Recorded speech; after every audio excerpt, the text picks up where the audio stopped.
누가복음 18장에 보면은 한 시각 장애인이 예수님에 대해서 올바로 알고 예수님께 나와서 도움을 구합니다. 다윗의 자손 예수여, 나를 불쌍히 여겨달라고. 그는 예수님에 대해서 올바로 알았습니다. 예수님이 메시아이시고 하나님의 아들이시고 하나님이심을 알았습니다. 그래서 자신의 그 눈을 충분히 뜨게 하실 수 있는 능력이 있는 분이심을 알았습니다. 그래서 그 예수님께 부르짖어 기도합니다. 자, 여러분, 기도하는데 방해도 있습니다. 무리들이 꾸짖어서 잠잠하라 합니다. 그런데 그 예수님에 대해서 올바로 아는 믿음이 있었고 또 예수님을 확실히 믿었기에 그 방해도 이겨내고 계속해서 부르짖어 기도함으로 마침내 예수님께로부터 응답받는 그런 복을 누리게 됩니다. 우리가 하나님에 대해서 올바로 알고 깊이 알고 그리고 그 하나님과 인격적인 관계를 가지게 되면 어떤 위기가 와고 어려움이 와도 그 믿음으로 그 어려운 위기를 이겨내는 것입니다. 기도로 이겨내는 것입니다. 그래서 여러분, 예수님을 올바로 알고 예수를 믿는 분들에게 있어서 강력한 무기가 기도입니다. 어려울 때 기도하는 것입니다. 저와 여러분은 기도할 수 있는 특권이 있음을 믿으시길 바랍니다. 예수님을 올바로 알고 예수님을 나의 구주로 믿었기에 그 예수님께 기도할 수 있는 여러분 은혜가 우리에게 있는 것입니다. 우리가 하나님을 올바로 알고 믿고 기도할 때 하나님은 우리에게 응답하십니다. 그래서 다윗은 오늘 본문에서 내가 나의 목소리로 여호와께 부르짖으니 그의 성산에서 응답하시는도다 말씀하고 있습니다.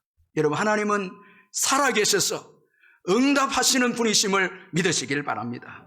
그의 성산에서 응답하시는도다. 여기 그의 성산은 이 언약궤가 안치되어 있는 거룩한 시온산입니다. 이 언약궤는 하나님과의 관계, 하나님을 만나게 할 수 있는 중보적인 역할을 하는 것이 이 언약궤입니다. 하나님은 언약궤를 통해서 그의 백성을 만나주시고 응답해 주십니다. 이 언약궤는 장차 이 땅에 오실 예수님을 예표합니다. 따라서 지금은 중보자 대신 예수님을 통해서 기도가 응답이 되는 것입니다. 여러분, 그래서 우리가 기도할 때에 끝에는 예수님의 이름으로 기도합니다. 그렇게 여러분 끝에 기도하고 있지 않습니까? 우리의 진정한 중보자 되시고 우리의 기도를 하나님께로 여러분 충분히 인도하시기에 부족함이 없는 예수님 때문에 우리의 기도가 응답을 받게 된다는 것입니다. 그럼 여러분, 다윗이 부르짖어 기도했을 때 그가 받은 이 은혜가 무엇입니까? 이 응답받은 은혜가 무엇입니까?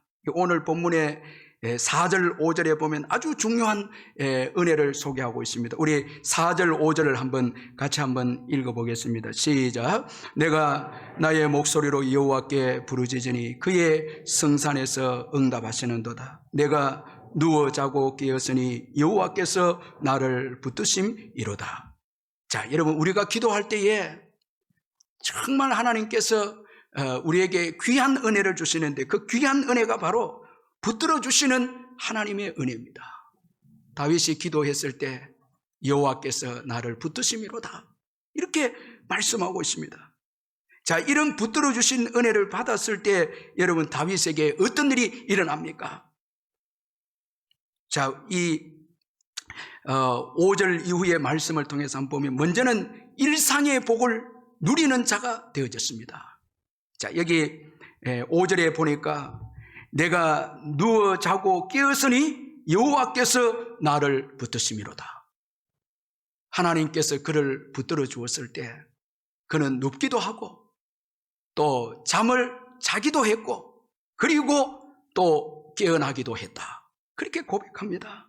내가 누워 자고 깨었으니 여호와께서 나를 붙드심이로다. 그렇게 말씀하고 있습니다. 지금 다윗은 도망 중입니다. 정말 생사를 다투는 그런 시간이었습니다. 그런데 어느 한 곳에서 이제 다윗이 기도하고 난 다음에 잠을 자게 되었고 또 일어나게 되었습니다. 깨어나게 되어졌습니다. 자, 그 이유는 여호와께서 나를 붙드심이로다, 그렇게 말씀하고 있습니다. 하나님께서 붙들어 주셔서 잠을 자게 되었고 잠을 깨게 되었다, 그렇게 말씀합니다. 자, 하나님이 여러분 붙잡아 주지 않았더라면 다윗은 잠잘 수도 없고, 그리고 또 생명을 소유할 수도 없다라는 것입니다. 이 압살롬의 반역에 의해서, 이 압살롬의 군대에 의해서 생명이 이제 잃게 되고 말았다는 것입니다. 그런데 기도했을 때 하나님이 붙들어 주셔서 자기도 하고 일어나기도 하게 되어졌다, 그렇게 말씀하고 있습니다. 자, 여러분, 우리가 이 자고 일어나는 거 일상 아닙니까? 먹는 거, 이거 일상이죠.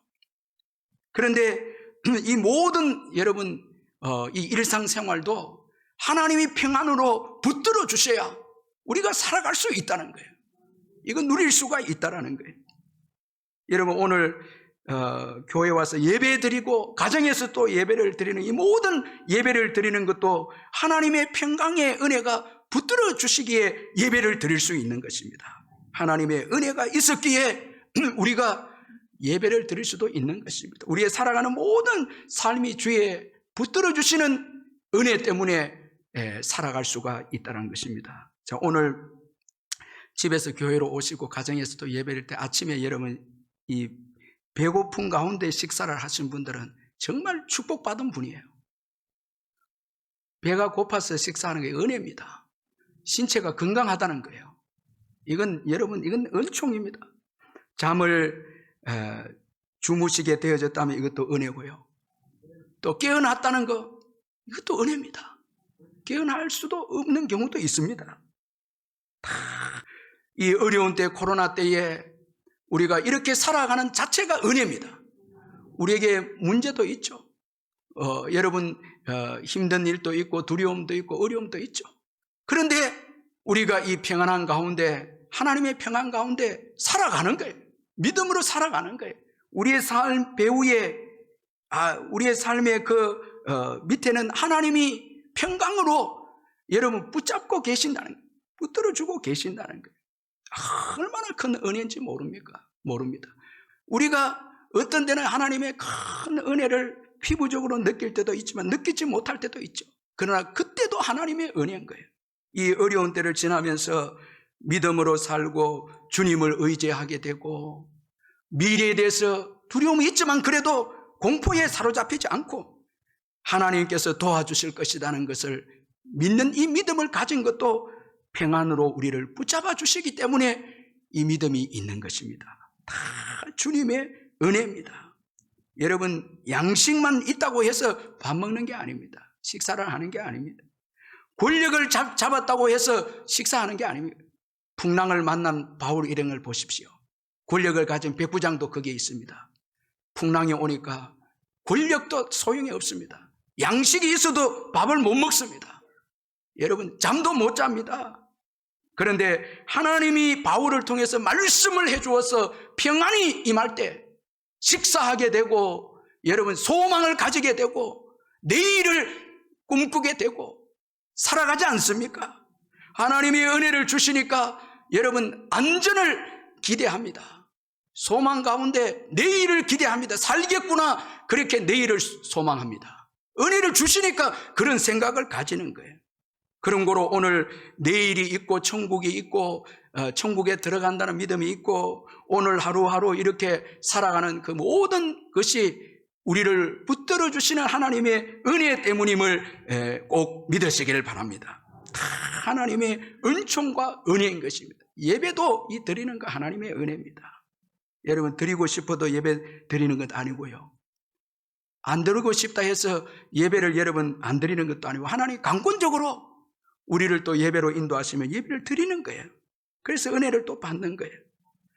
하나님께서 붙들어주면 우리의 일상이 여러분 복을 누리는 일상이 되는 것입니다. 자, 얼마나 복되고 은혜가 되는지 모릅니다. 1885년 여름 어느 날 이 스웨덴의 정치인이자 시인인 이 보베르그라는 사람이 지인들과 함께 오후 예배를 마치고 집으로 돌아가고 있는데 갑자기 엄청난 폭풍우가 이렇게 몰려왔습니다. 천둥 번개가 치고 폭풍이 일어나면서 들판에 있는 모든 나무와 곡식을 휩쓸어 가버렸습니다. 한순간에 휩쓸어 가버렸습니다. 그리고 모든 것이 그친 후에 무지개가 이제 피어올랐습니다. 집으로 돌아온 이 보베르그는 창문을 열고 거울을 보듯 바깥 세상을 이렇게 보았는데 숲에서 새들이 이 지저귀면서 노래를 하고 있었고, 그리고 어디선가 교회 종소리가 또 울려 퍼지고, 그 조그만 앞에는 폭풍으로 공포 가운데 있었는데 순식간에 아름다운 천국이 그에게 이렇게 주어졌습니다. 그래서 그는 자신도 모르게 무릎을 꿇고 하나님께 감사 기도를 올려드리면서 시를 썼는데, 그 시가 여러분 유명한 이 찬송가 이 작사 시인 주 하나님 지으신 모든 세계라는 그 시입니다.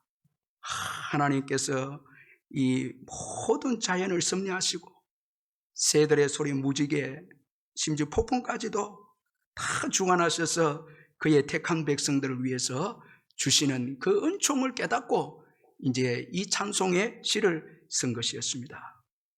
여러분, 저는 요즘에 이 봄 기운을 이렇게 느낍니다. 참 하나님께서 이 부활의 이 시기에 이 봄 기운을 통해서 또 우리로 하여금 부활의 소망을 가질 수 있도록, 이 봄 기운은 일반 은총 아닙니까? 이것도 주님의 은혜죠. 택한 백성들을 위해서 주신 일반 은총이죠. 보면 다 일상이 믿음의 눈으로 보면 하나님께서 우리에게 주신 축복입니다. 다 축복입니다. 하나님은 우리를 붙들고 계십니다. 그래서 여러분, 오늘까지 우리가 여기까지 온 것입니다. 눕기도 하고 자기도 합니다. 식사를 합니다. 또 내일을 기대합니다. 아멘. 또 내일을 꿈꿉니다. 소망합니다. 다 하나님의 붙들어 주신 은혜 때문입니다. 여러분, 믿으시길 바랍니다. 그저 내 생각이 아니에요. 예수 믿고 난 다음에 주님이 주신 은총이에요. 다 우리 코로나가 언젠가는 지나갈 것이고, 이 코로나를 통해서 믿음이 더 연단되어져서 마지막 때 더 귀하게 쓰임 받으리라는 믿음도 가지게 됩니다. 이것도 은혜입니다. 다 하나님께서 이 주신 은총입니다. 그래서 여러분, 교회에 와서 소망을 이렇게 가지지 않습니까? 여러분, 이 은혜를 꼭 기억하시고 감사하면서 힘있게 살아가시기를 주의 이름으로 축원합니다. 주님이 붙잡고 계십니다. 함께 하셔서 오늘 우리가 있는 것입니다. 그리고 이 붙들어 주신 은혜 때문에 다윗은 더 큰 믿음을 또 가집니다. 6절에 보니까 천만인이 나를 애워싸 진친다 하여도 나는 두려워하지 아니하리로다. 여러분, 1절 2절에서는 많은 사람들 때문에 두려워했던 이 다윗이 기도를 통해서 하나님의 붙들어 주신 은혜를 경험하고 보니까 천만인이 애워싸도 두려워하지 않는다. 이 두려움이라고 하는 것은 우리의 대적들이 많고 적음에 결정되는 게 아니다는 거예요. 믿음이 문제입니다. 여러분, 환경의 문제가 아닙니다. 하나님이 우리를 붙들어 주시면 두려움은 사라집니다. 천만인이 애워싸도 두려워하지 않습니다. 이 하나님이 붙들으신 은혜, 얼마나 감사한 은혜가 아닙니까?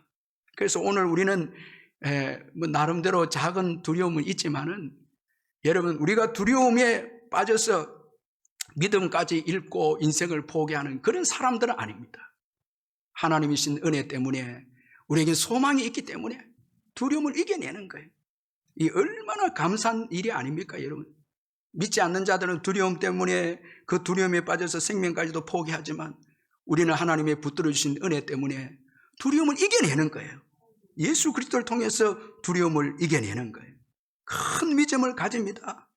그래서 우리는 복된 미래를 맞이합니다. 우리의 믿음 때문에, 큰 믿음 때문에 승리하게 됩니다. 다윗이 마침내 승리하지 않습니까? 다 이겨냅니다. 하나님이 붙들어 주신 은혜 때문에 큰 믿음을 가지게 되므로 그가 그 어려움을 이겨내고 위기를 극복하게 되고, 그렇게 해서 다시 이스라엘의 왕으로서 이스라엘 백성들을 통치하는 다윗입니다. 자, 큰 믿음을 가지게 합니다. 그리고 또 이 붙들어 주신 이 은혜를 받음으로 공의를 추구하는 다윗입니다. 그래서 오늘 보면 7절에 보면 여호와여 일어나소서, 나의 하나님이여 나를 구원하소서, 주께서 나의 모든 원수의 뺨을 치시며 악인의 일을 꺾으셨나이다. 그렇게 말씀하고 있습니다. 여러분, 우리가 하나님께 은혜 받으면요, 아주 민감해지는 부분이 뭔가 하면 죄의 문제입니다. 은혜를 받으면 죄를 미워하게 되고, 죄에 대해서 애통하게 되고 회개하게 되고 그리고 죄가 떠나가도록 기도합니다. 왜? 죄로 인해서 가정이 파괴가 되고 죄로 인해서 국가가 지금 파괴되고 죄로 인해서 하나님 나라가 파괴되는 것을 지금 다윗이 보고 있거든요. 하나님께로부터 오는 모든 좋은 것을 파괴시키는 것이 죄인 것을 깨닫게 됩니다. 하나님께 은혜를 받으면 죄에 대해서 민감해서 죄가 사라지도록 기도합니다. 그래서 이 나라가 죄가 없게 되기를 바라고 자녀들이 죄 짓지 않기를 바라고 또 교회가 죄 짓지 않고 믿음으로 살도록 기도하는 거예요. 은혜를 받아. 왜? 죄는 좋은 것을 다 파괴시키거든요. 다윗이 지금 여러분 하나님께 은혜를 받고 보니까 지난날 바세바 범한 것도 더 깊이 회개하고 그리고 지금 반역하는 이 죄악도 너무 무서운 것인 것을 그가 깨닫게 되어서 악인의 그 일을 하나님께서 꺾어달라고 그렇게 기도하고 있습니다. 그래서 하나님께 은혜를 받은 자들은요, 뭐 이 땅에 어떤 부와 명예와 권세를 구하기보다 이 땅이 거룩하고 순결한 땅이 되도록 기도합니다. 왜? 죄가 사라지면 질수록 여러분 하나님의 좋은 것을 누리게 되기 때문에 그렇습니다. 그리고 또 이 다윗이 붙들어 주신 이 은혜를 받으니까 마음이 좁아지는 인생이 아니라 넓어지는 인생이 됩니다. 자, 여러분 오늘 본문 우리 8절을 같이 한번 읽어보겠습니다. 8절 한번 같이 읽겠습니다. 시작. 구원은 여호와께 있사오니 주의 복을 주의 백성에게 내리소서. 여러분 우리가 고난을 받을 때 최고 여러분 주의하고 조심해야 될 것이 마음이 좁아지는 것입니다. 자, 배신을 당하고 또 여러분 시험이 오고 하면 마음이 좁아져서 원한을 갖게 되고 보복하게 되고 같이 미워하게 되고 이 문제보다 우리를 더 파멸로 이끄는 것이 좁은 마음입니다. 상처가 쌓여서 원한을 갖고 보복하고 이렇게 하면 그 망하는 인생이 됩니다. 그런데 은혜를 받으면 마음이 넓어집니다. 오늘 이 다윗이 백성들에게 복을 빌고 있습니다.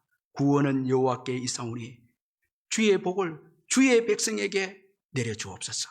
여기는 반역한 여러분 이스라엘 백성들도 있지 않겠습니까? 지도자가 백성을 생각합니다. 배신한 백성을 생각합니다. 그리고 품습니다. 그들을 축복합니다. 믿음으로 세웁니다. 그러니까 다윗의 이 왕국이 또 회복이 됩니다. 만약에 여러분 같이 칼을 들고 원한을 갖고 보복하면요, 같이 망합니다. 같이 죽습니다. 그런데 다윗은 기도하는 가운데 붙들어 주신 하나님의 은혜, 예수 그리스도의 은혜를 받고 그리스도의 마음으로 백성을 축복합니다. 품습니다. 용서합니다. 그리고 구원의 복이 임해서 믿음의 사람들이 되기를 축복하고 있습니다. 이래는 여러분 이 다윗의 왕국은 그 위기를 또 극복하게 되는 거예요. 그리고 또 왕성하게 성장하게 되는 것입니다. 자, 여러분 아들의 반역 가운데서도 다윗은 좁아지지 않고 이 아들을 용서하고 또 사랑합니다. 여러분 주님의 마음이 아닙니까? 청교도 신학자 이 토마스 왓슨이 아주 중요한 말을 했는데 이런 말을 했습니다. 바로 왕에게는 강물이 피로 변한 것보다 그의 마음이 돌처럼 굳어진 것이 더 큰 재앙이었다. 여러분 나일강이 피로 변하는 재앙보다 더 무서운 재앙은 바로 왕이 계속 강박하게 되고 완악하게 되는 그 마음이었습니다. 이것 때문에 망하지 않습니까?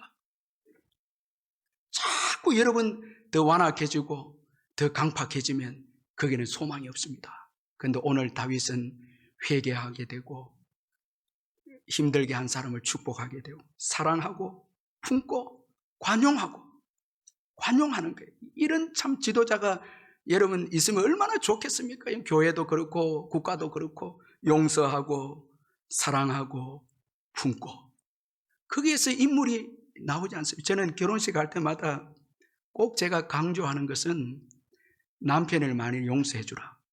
또 아내를 많이 용서해 주라.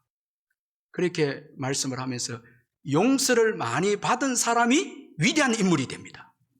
여러분 바울 보세요. 베드로 보세요. 예수님께로부터 용서를 많이 받은 사람들이 위대한 일꾼이 되는 거예요. 그래서 용서해 주는 거예요. 품어주는 거예요. 그러면 거기에 위대한 주님의 일꾼이 나오는 거예요. 우리가 기도해서 은혜를 받으면 이런 넓은 마음의 지도자가 되고 성도가 되는 거예요. 그래서 공동체를 또 하나로 만들고 그렇게 해서 위기를 또 돌파해 나가고 그 축복을 받는 것입니다. 이 얼마나 여러분 다윗의 귀한 마음이 아닙니까? 이것이 붙들어 주신 하나님의 은혜의 결과였다라는 것을 잊지 말아야 합니다. 여러분 이처럼 하나님의 은혜, 참 이 붙들어 주시는 하나님의 은혜, 참 이거 중요합니다. 오늘까지 하나님의 이 붙들어 주신 은혜가 있었기에 우리가 참 이런 다윗에게 주어진 이 복을 누리면서 오늘까지 우리가 살아온 것입니다. 여러분 주님의 은혜를 귀하게 여기십시다. 그래서 우리가 기도하는 거예요. 기도할 때 응답의 은혜를 주시는 거예요. 은혜를 주시는 거예요. 여러분 오늘 본문 4절에 보니까 내가 나의 목소리로 여호와께 부르짖으니 그의 성산에서 응답하시는도다. 여기 응답하시는도다 이 단어는 과거 시제가 과거적 의미입니다. 자, 우리 이 성경에는 현재처럼 보이지만 응답하시는도다 이 단어는 과거적 의미의 시제입니다. 뭘 의미합니까? 과거에부터 응답을 받아왔다는 거예요. 응답받아왔다는 거예요. 여러분 참 이 은혜로운 단어이고 말씀인데요. 응답을 과거에서부터 응답받았기에 오늘 다윗이 있습니다. 응답받지 못했다면 그는 죽었죠. 지난 날에도 얼마나 위기와 어려움이 있었는데 기도해서 응답받아서 오늘까지 온 거예요. 그래서 지금도 응답해 주실 것이다. 자, 우리 결론적으로 응답을 받았습니다. 그래서 또 다윗이 있습니다. 그래서 우리 기독교인들은 우리 힘으로 사는 것이 아니라 응답으로 삽니다. 응답으로 삽니다. 이거 잊지 말아야 됩니다. 우리 한번 우리 생애를 돌아보면요. 기도해서 받은 응답 때문에 오늘 우리들이 있습니다. 이 응답의 은총 때문에 우리가 있는 거예요. 그래서 여러분 오늘 이 응답이라는 이 단어가 아주 중요한 것입니다.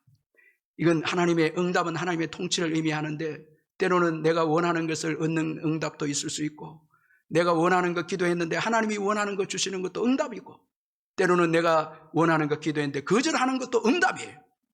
그 하나님의 응답이 중요한 거예요. 그 하나님의 응답에는 놀라운 축복의 역사가 있는 거예요. 예레미야 33장 3절에 너는 내게 부르짖으라 내가 내게 응답하겠고 내가 알지 못하는 크고 은밀한 일을 내게 보이리라. 엄청난 하나님이 예비하신 응답의 축복이 있는데 어떤 분들은 조금 응답을 누리는 분이 있고 어떤 분들은 크고 은밀한 일을 보는 응답을 누리는 분도 있는 거예요.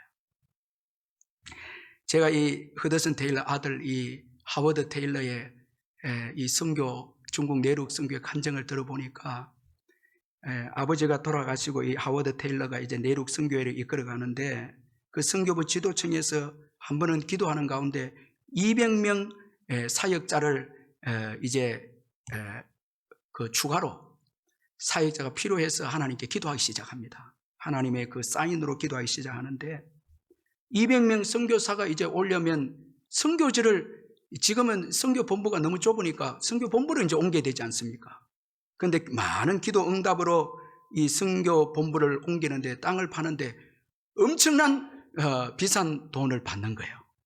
그리고 다른 곳을 사는데 하나님께서 많은 선교사들이 그 훈련 받을 수 있는 지역을 사게 되는 거예요. 자, 이것도 은혜고 그리고 마침 또 은퇴하신 선교사님이 헌금을 해서 보태서 건물을 또 짓게 되어서 이제 막 그 중국 내륙 선교회로 오는 선교사들을 이제 잠시 머물게 할 수 있도록 한 달 정도 머물러서 지방으로 이제 파송할 수 있도록 그런 또 이 건물도 확보가 되었다는 것입니다. 그 후에 참 놀라운 거는 그 선교 본부를 옮기기 전에 그 전에 이제 일본이 중국을 침략해 와서 엄청난 일을 저지를 때 이미 선교 본부가 옮겨졌다는 거예요. 이게 하워드 테일러는 하나님의 특별한 은혜였다. 응답의 은혜였다. 이렇게 고백을 하는 거예요. 기도해서 응답받는 인생하고요. 내 힘으로 사는 인생. 이거는 차이가 있죠. 큰 차이가 있죠. 여러분, 우리는 응답으로 사는 분들입니다. 하나님은 엄청난 축복의 응답을 가지고 있습니다. 아멘. 우리가 부르짖어 기도할 때 상상할 수 없는 축복을 예비해 놓고 우리를 인도하십니다.